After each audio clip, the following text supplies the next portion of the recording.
अस्सलाम वालेकुम। आज स्टडी के लेक्चर में तक आज हम पढ़ेंगे पहला टॉपिक कि हिंदुस्तान में मुसलमानों की मुआशी महरूमी के असबाब क्या हैं, किस वजह से मुसलमानों की जो मईशत थी वो बर्रे सगीर पाको हिंद में जो थी वो ख़राब हुई थी। मईशत के लिहाज से मुसलमान जो हैं वो कम तर कैसे हुए, वो चंद एक अहम निकात मैंने लिखे हुए हैं।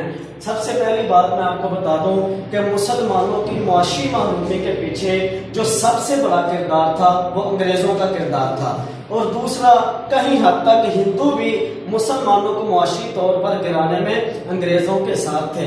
तो सबसे पहला मैंने बात में से लिखा हुआ है ईस्ट इंडिया कंपनी की मुआशी पॉलिसियाँ।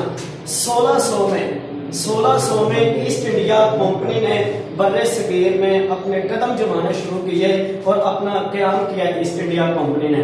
तो वहाँ अंग्रेज़ों ने ऐसी मुआशी पॉलिसियाँ तश्कील दी थी जिसकी वजह से हिंदुस्तान के रहने वाले जो लोग थे वो मुआशी तौर पर गिरते चले गए, उनकी मईशत जो है वो बुरी तरह से मुतासिर हुई, और इसमें किसी हद तक हिंदू भी बुरी तरह से मुतासिर हुए थे। दूसरा मैंने पॉइंट लिखा हुआ है सनत और तिजारत के तहफ़्फ़ुज़ के लिए अवाम पर टैक्स।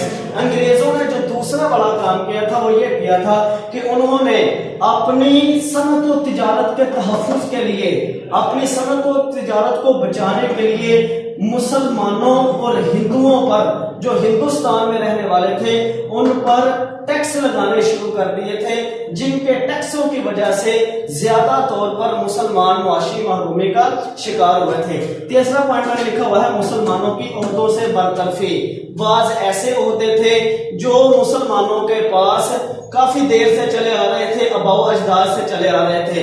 हुकूमती लिहाज से मुसलमानों के पास वो ओहदे थे, अबाओ अजदाद से उनके पास चले आ रहे थे। लेकिन अंग्रेजों ने क्या किया, मुसलमानों के साथ अदावत रखते हुए मुसलमानों को उन ओहदों से बरतरफ कर दिया, निकाल दिया, हत्ता के उनके लिए बिल्कुल जो ओहदे थे वो बिल्कुल बंद कर दिए, जिसकी वजह से मुसलमान जो हैं वो मुआशी तरक्की का शिकार हुए थे। फोर्थ पॉइंट मैंने लिखा हुआ है हिंदुओं की आला ओहदों पर तरक्की। जाहिर सी बात है कि हमने पहले पढ़ा है कि हिंदुओं ने अंग्रेजों को यह बावर करवाया था कि 1857 की जो जंगे आजादी है उसमें मुसलमानों ने ज्यादा किरदार अदा किया है, जिसकी वजह से हिंदू जो हैं वो अंग्रेजों के करीब होते चले गए, और मुसलमान जो हैं वो अंग्रेजों की अदावत का, दुश्मनी का शिकार बने थे। उनकी हिचकिचाहट जो थी उनकी मुसलमानों की वो जो है वो गिरती चली गई। मैं बयान कर रहा था हिंदुओं की आला ओहदों पर तरक्की। मुसलमानों को जब ओहदों से बरतरफ किया गया तो हिंदुओं को उनके आला ओहदों पर तरक्की की दे दी गई थी। ऐसे हिंदुओं को जो उन ओहदों के अहल भी ना थे उनको फिर भी आला ओहदों पर तरक्की दे दी गई। पांचवा पॉइंट में लिखा हुआ है कि मुसलमानों की जमीनें, मुसलमानों को मुआशी तौर पर महरूम करने के लिए अंग्रेजों ने एक ये चाल चली थी कि मुसलमानों को उनकी अपनी जाती जमीनों से बेदखल कर दिया था, निकाल दिया था, और मुसलमानों की जो जमीनें थी वो छीन ली गई। मुसलमानों को इनकी जमीनों से भी बरतरफ कर दिया गया, छीन लिया गया जमीनों को, और मुसलमानों को मुआशी तौर पर महरूम कर दिया गया। छठा पॉइंट में लिखा हुआ है सरकारी मुलाजमतों से मुसलमानों को निकाल दिया गया। अंग्रेजों ने एक तो पहले ही उनको ओहदों से बरतरफ कर दिया था, और दूसरा मुसलमान तब ज्यादा जुल्म सितम का शिकार हुए मुआशी तौर पर तब ज्यादा गिर गए जब मुसलमानों पर सरकारी मुलाजमतों के दरवाजे कुल्ली तौर पर बंद कर दिए गए थे। तो मुसलमानों को मुआशी तौर पर गिराने के लिए एक बड़ा काज और वजह यह भी थी कि मुसलमानों को उनकी सरकारी मुलाजमतों से निकाल दिया गया था, उन पर सरकारी मुलाजमतों के दरवाजे बंद कर दिए गए थे। सातवां पॉइंट में लिखा हुआ है कि बंगाल में, हिंदुस्तान में बंगाल है, वहां पर अमन की खराबी का नुकसान क्या बना था। जब अमनो अमान की खराबी हुई बंगाल में तो जिसकी वजह से वहां के लोगों को नुकसान ये हुआ कि वहां की जो अजनास थी वहां पर किल्लत होने शुरू हो गई, अजनास में किल्लत हो गई। जब अजनास में किल्लत हुई तो मुसलमान किसान जो थे वो ज्यादा तौर पर इस अमन की खराबी की वजह से मुआशी बदहाली का शिकार हो गए थे।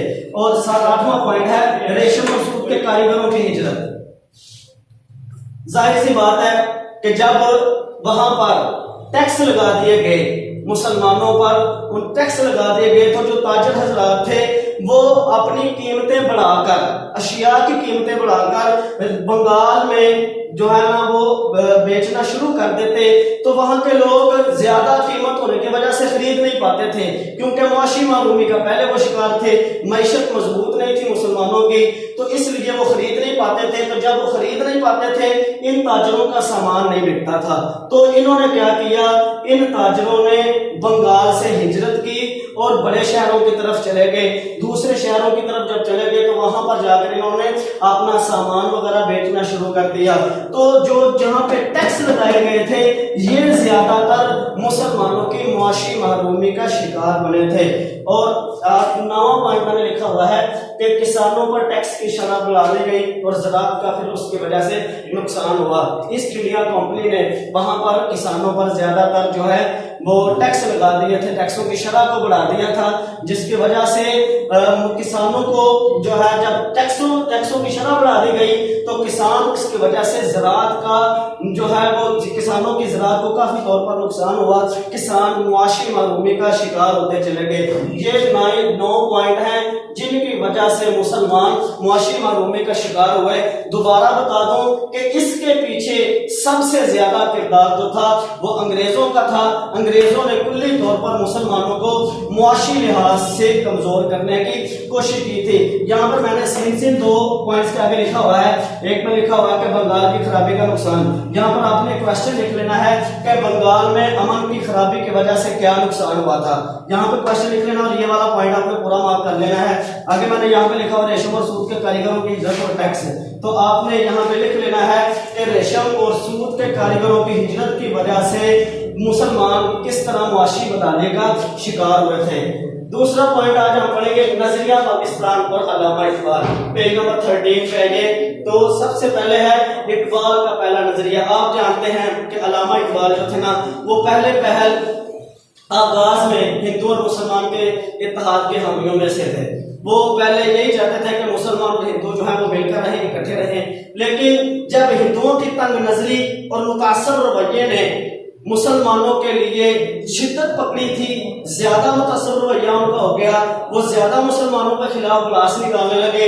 तो अल्लामा इकबाल जल्द ही ये बात सोचने पर मजबूर हो गए कि अब जरूरी है कि मुसलमानों के लिए अलग रियासत होनी चाहिए। तो अल्लामा इकबाल ने अपनी शायरी के जरिए मुसलमानों को बेदार किया और मुसलमानों को ये बावर करवाया कि जरूरी है कि अब मुसलमानों के लिए एक अलग रियासत होनी चाहिए। तो उसका एक मेन पॉइंट है वहां पे खुतबा इलाहाबाद। ये बड़ा मशहूर है पाकिस्तान की हिस्ट्री के लिए जो है ना जो कोशिश की गई थी उनमें खुतबा इलाहाबाद का एक बड़ा किरदार है कि अल्लामा इकबाल 1930 में इलाहाबाद में एक खुतबा दिया था, जिसमें अल्लामा इकबाल ने कहा था कि मुझे ऐसा नजर आता है कि और नहीं तो शुमाल मगरबी हिंदुस्तान का जो शुमाल मगरबी इलाका है वहां पर रहने वाले मुसलमानों के लिए एक अलग रियासत होनी चाहिए, जहां पर रहकर वो अपनी तमद्दुनी कुव्वत को मजबूत कर सके। अगर हम चाहते हैं कि इस्लाम जो है वो बहसीयत तमद्दुनी कुव्वत जिंदा रहे तो इसके लिए जरूरी है कि हमें अपनी एक खास मरकजियत, एक रियासत कायम करना पड़ेगी। और इकबाल ने कहा था पर मैं तो ये बात जो है वो मुसलमानों की फलाह बहबूद के लिहाज से कर रहा हूं। तो यहाँ पर आपने लास्ट क्वेश्चन लिख लेना है कि खुतबा अल्लामा इकबाल ने 1930 खुतबा इलाहाबाद में क्या इरशाद फरमाया था। ये 2 टॉपिक आज हमने पढ़े हैं। एक हिंदुस्तान में मुसलमानों की मुआशी बता ले, इसको अच्छी तरह से याद कर लेना आपने, और दूसरा है नजरिया पाकिस्तान के मुताल्लिक अल्लामा इकबाल का किरदार क्या था या अल्लामा इकबाल का नजरिया क्या था। ये दूसरा क्वेश्चन आपने लॉन्ग में याद कर लेना है। अल्लाह मेरा और आपका हामी नासिर हो। अस्सलाम।